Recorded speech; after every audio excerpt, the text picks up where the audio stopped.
Good morning. I'm Linda Ferguson, and we're down at Olson Woods, and it's kind of a nice day. It's just cleared, so we're sitting down here by the water. I've been involved with the land trust for a lot of years, and now I am trustee emeritus. And over the years, the land trust has done wonderful things, and they continue to do wonderful things. So now I'll hand you off to my good friend Den, who really is the person in charge of anything dirt for the land trust. He can solve and do, and he's just knows everything about anything to do with land trust land. Well, thank you, Linda. I think that's very generous and kind of you to give me that introduction. We do roll up our sleeves and try and help out our properties wherever we can. And as you mentioned, this is Olson Woods, which is a property that was donated by Arthur Olson in 1989 on the west side of Darien. It lies along the border of, actually defines the border with Stanford for its entire 13 acres. And part of this property is significantly defined by a lake that's formed by a meander in the Noroton River.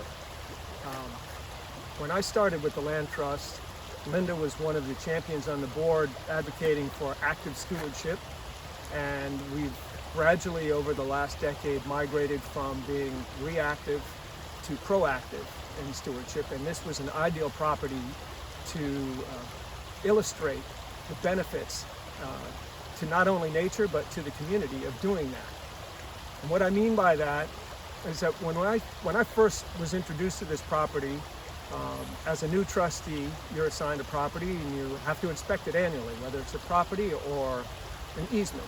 We visit all of our properties. And I came here and discovered this gem, diamond in the rough, Linda. Yes, it was quite the mess.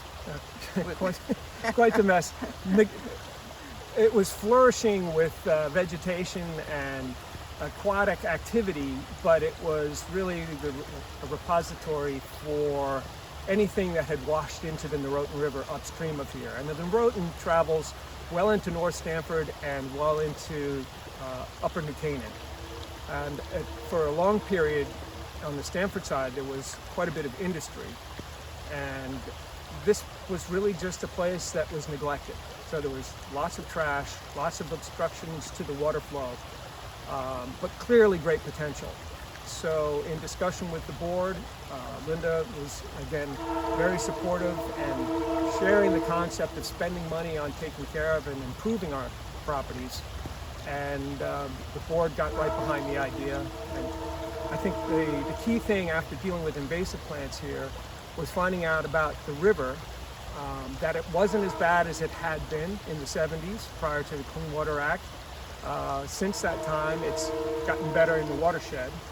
And Linda might be able to tell you a little bit about one of the discoveries we made was that the Department of Environmental Protection was looking for a sponsor to build a fish ladder under the causeway of 95 or the bridge of 95 so that they could get migratory fish back upstream. This is a regional effort throughout New England where state agencies are trying to reintroduce migratory fish, salmon, in this case alewives, but there are several, half a dozen or more of species that are important to our waterways and the animals that live on them.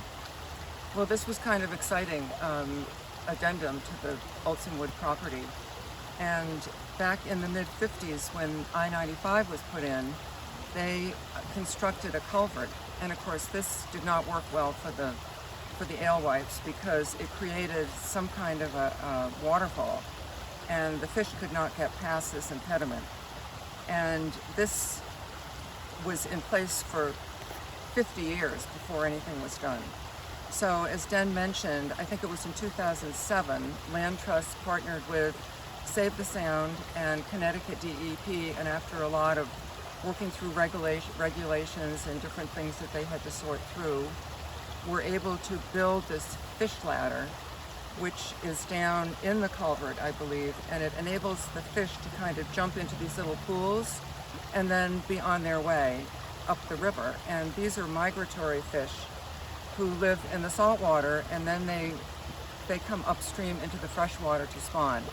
So it's a wonderful working relationship, and thank heavens after 50 years these poor souls now can come up to our wonderful property, all this beautiful lakefront property, and hopefully the whole nature thing works for them. And each spring, volunteers come in and they dump several pregnant alewife into the pond. So this is, hopefully part of the process.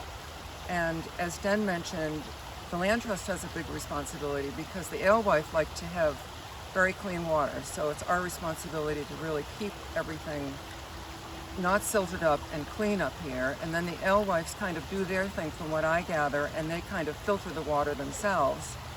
And so that's a good working relationship. And what else, Den, happens up here with the alewife? Also, a third thing is a lot of birds now come. We've got the ospreys, and we've got the eagles, and we've got the herons, which adds to the wonderful diversity of this area now that the alewife are here. So it's really a happening. I would really encourage anyone who's watching this to come yourselves, come with your family, because I guarantee that you will notice something that's kind of popping each time you come here. No doubt And about Den is the one that, as he said, he's been on the property, and it was one of his stewardship assignments, so he knows from day one what has happened, what needs to happen, and he's an authority really on the site. So I'll hand it back to Den. Okay. Well, that was really good information about the alewives. Thank you for that. Along with the habitat restoration,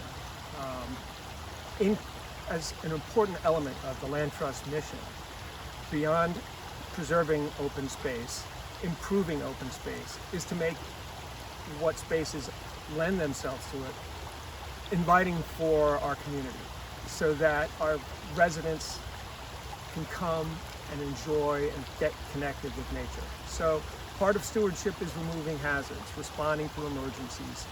And this property has been in evolution for 10 years at least of active, proactive stewardship. And today we walk to this lovely spot by what we call the lagoon, which is a little spillway of the Norotan River before it enters the main pond. We came on a trail that's now a marked trail, and if you visit Olson Woods, you can enter through Heather Lane, which was the original entrance, and then about 4 years ago, a family who lived on Hoyt Street with an adjacent 2.5 acres to our lovely preserve here, the Piacentini family, donated their home and land to be incorporated with this preserve. So now we have well over 15 acres here.